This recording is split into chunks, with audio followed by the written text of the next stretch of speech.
Hello, Richard here from EagleSix. We're going to be testing this Tokamuri 417.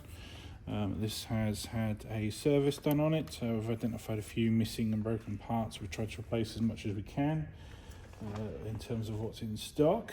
So little things we've done, we've had to put some Loctite into this charging handle to obviously keep that in place. We've fit a Prometheus Tightbore barrel. We've got the retro arms gearbox shell because the screw holes were broken on the original TM one. Obviously the retro arms gearbox shell comes with a spring guide which we've installed. We've got the FPS piston head, the Prometheus 8mm low profile bearings. We've got the PSIONIC HOP FPS cylinder.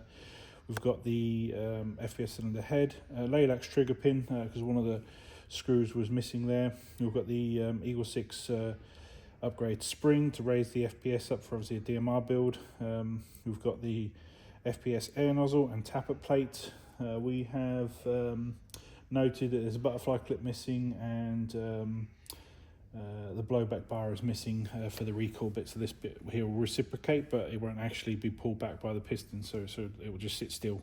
Until we can get hold of the bar, which we'll try and source for you.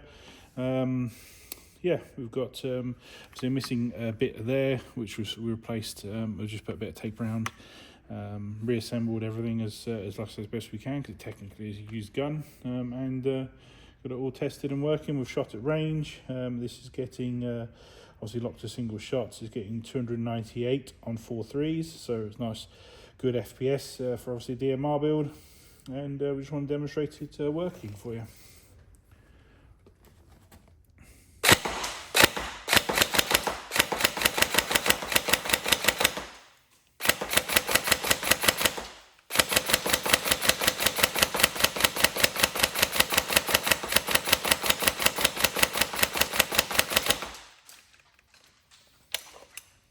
See all the features working there. Obviously the lockout, important to test out on the retro arms gearboxes because they do need a slight modifying just to make sure that it fits properly with the TM bolt latch system.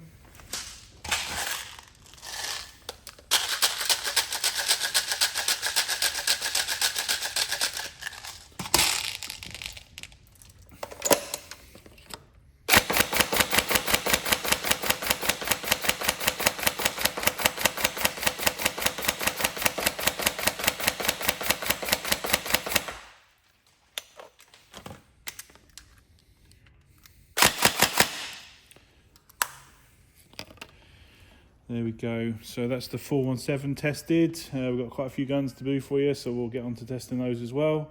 Yeah, it's looking forward to getting this back to you. Thank you.